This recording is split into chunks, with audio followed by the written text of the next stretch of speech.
Fran Riordan is up coaching third base, and he's going to be here for the end of the season. He's been with the ball club. Of course, we always see him down in Vegas. We love having him on the program. How are you? I couldn't be any better. It's a beautiful day here in Oakland, and to be able to go out and coach third base and, just be around a lot of the guys that I've been with all year and the last couple of years, just fantastic experience. I think about your fingerprints have been all over this team as Mondu. Is he in the lineup? I haven't checked the lineup. He's in the lineup. So seventh, playing second. That's player number 64 for the A's this year. I want to give everybody a quiz. Can anyone name all 64 guys that have played here this year? But these are all guys that have played for you. What does that mean for you? Well, that's what makes this trip extra special for me. I haven't been with the Major League club after a AAA season since 2018 for various reasons. There's COVID and our season's ending at the same time a couple times in the last 3 years. So to be able to come up here and to see all the guys that I have been with mostly this year, we have a heavy influence of AAA Las Vegas Aviators players here. And, throughout the last 2-3 years of my AAA coaching experience, it makes these 4 or 5 games I've been with the team so special. And to see a guy like Nate Mondu get his first opportunity in the big leagues tonight, and for me to be able to be a part of that and to watch it live really means a lot to me.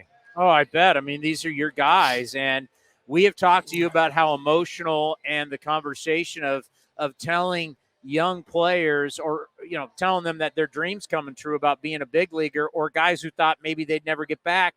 That's a huge part. But the one thing we have talked about with this season a lot is the coaching aspect with all the players and trying to teach them how to win. Just talk about what it's been at the AAA level and what you've now seen up here, just all the instruction that's going on. Yeah, you hit it right on the head. This has been a big year of teaching and coaching, and I've seen it here in the last 5 games. I've been a part of the Major League staff and listening to them talk and how they keep preaching, guys need to still get better, guys need to still work, and you see it today, just the second last day of the season, and guys are out here for early work, guys are busting their humps, doing everything that they need to do to get prepared to play the game tonight, and also doing things that are going to make them better players in the future. So there was a lot of that in the AAA season this year, and I like to think that our staff in AAA did a good job of preparing these guys and teaching and coaching every day, and it's just really refreshing to come up here at the Major League level and see the same kind of intent, the same kind of purpose, and the same kind of teaching and coaching going on. So last night's game, I think you and I are probably thinking the same thing. I don't know at what point in that 3 hours and 49 minutes were you going, boy, I missed the pitch clock.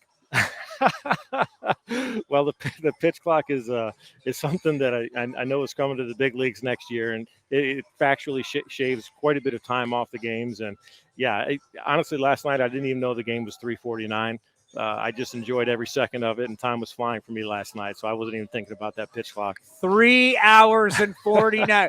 The reliever they had, I'm not mentioning his name, but it was taking him like 34 to 36 seconds per pitch. Well, he's going to have to make an adjustment next year because we watched our guys try to make that same adjustment, mid-season, and it's definitely an adjustment. It's definitely something that these guys have to think about, and it's something that the coaching staff has to think about, and it really does have an effect on the game. Does it change velocity at all? It depends if it's a starter or reliever. Relievers are more built to come in and blow it out for an inning or two, and starters need to go as long as they can and conserve energy.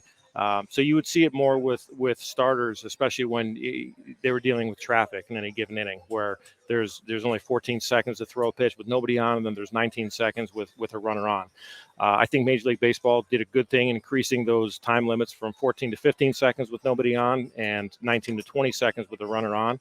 But yeah, sometimes you could see the guys get fatigued during an inning, and you have to really think about using mound visits at that time, which of course they've limited in the last few years to 5 mound visits. I think it's going to 6 next year, but there's definitely strategy involved, and the pitchers really have to make adjustments to get them refocused if they're offline, get their mechanics back in line, and you don't have that much time to do it. There's no stepping off the mound, walking around, thinking about things that you need to do, because that pitch clock doesn't stop for anybody.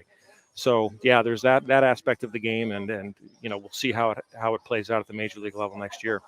Shifting, thank God. See you later. Infielders in the dirt, 2 on the left, 2 on the right. Big difference. It's going to go back to playing how back in the day guys would shade. If you're a pull hitter, you'd shade a little bit, or if you're a guy that's going the other way, maybe the shortstop would play up the middle for a right-handed. I mean, there was always a little bit of movement, but it got so dramatic with putting the shortstop out in right field playing rover like we did for so many years with Marcus Semien. Are you going to be happy to see that again at the big league level? I am. I'm really excited about it. Big league level, minor league level. It's going to reward good hitting where that's been taken away with the shift in the last 10, 15 years. And I think it's going to bring more excitement. I think guys are going to be playing in the natural positions where they've trained their entire lives. And I think the game will be a better product. I don't know about bigger bases. People are saying it's like a medium-sized pizza box.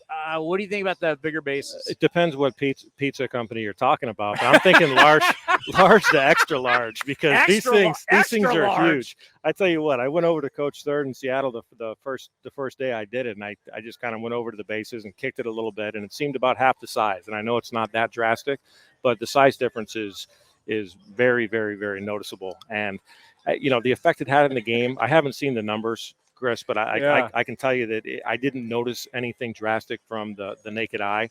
And if it makes the game safer for the players, anything that reduces injuries and keeps players out of harm's way, I'm all for. When you think about the A's farm system, all the players that you're dealing with, we know the players that are going to be coming up. How excited are you for what we have in our system?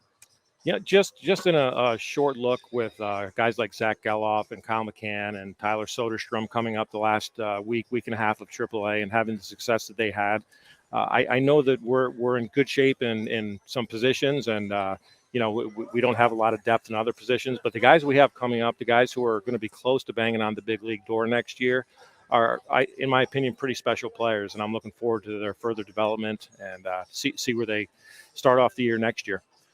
Crystal ball, Jordan Diaz. We know he can hit, no question. Where do you think he fits long-term defensively?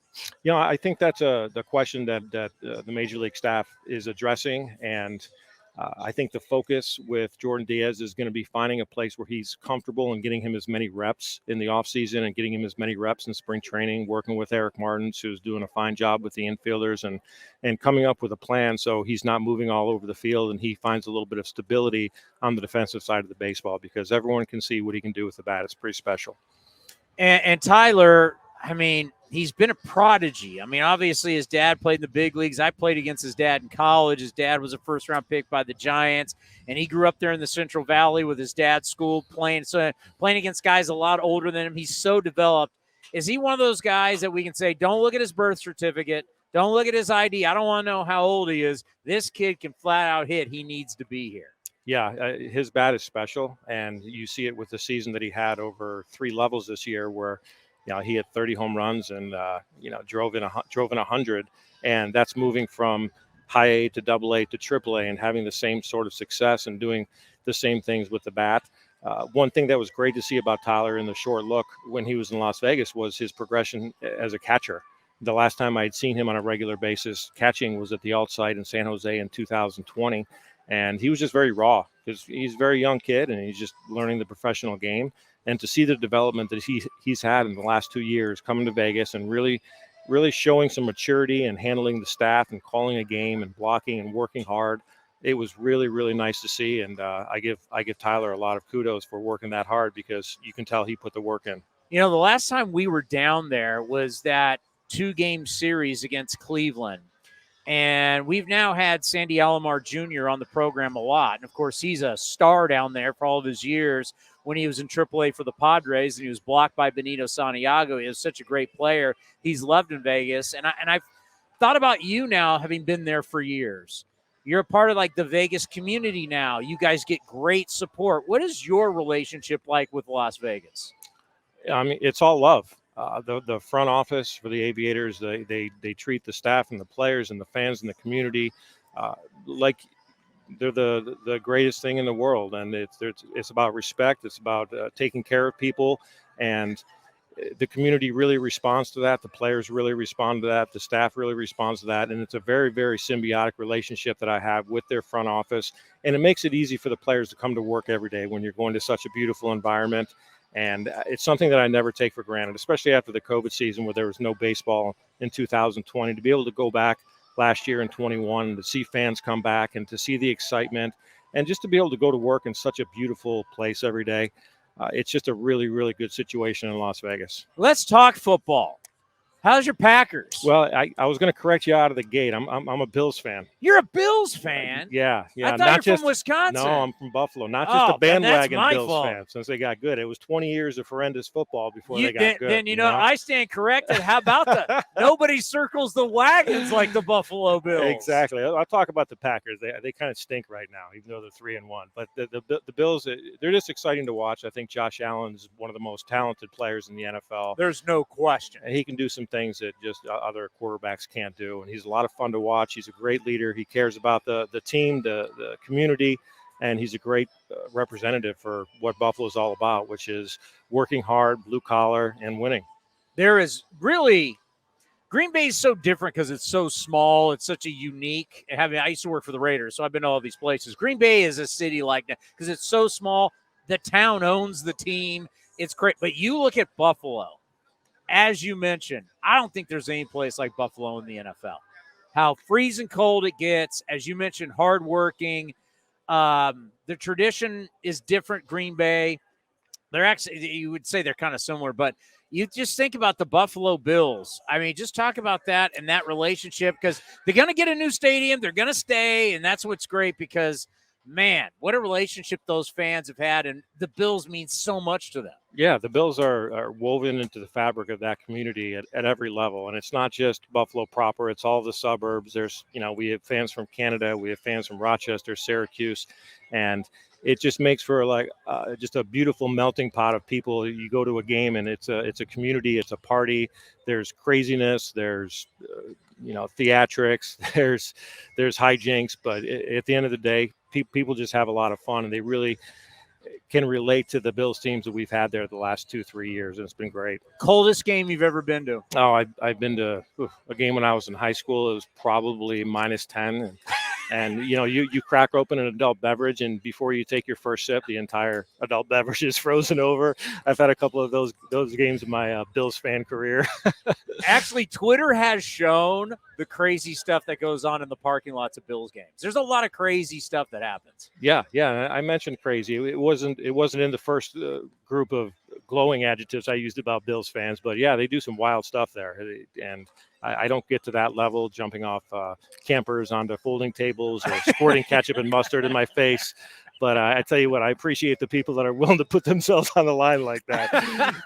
I'm a little too afraid of injury, and you're not taking a shower at Ralph Wilson Stadium after you get ketchup and mustard in your face. So I'll stay away from that. So season ends. Any big plans before we let you go? Any big plans for the off season before you start up next year? Well, I go on a golf trip every year with 7 friends, and we go down to great golf course outside of Norfolk on the Chesapeake Bay down in Virginia, and it's kind of a tradition, kind of an end of the year thing that I've done since I've been in baseball, and it's a good time to wind down, play some golf, be with good friends, and then after that I'll be going home to my family and hanging out with my kids as much as I can until spring training starts.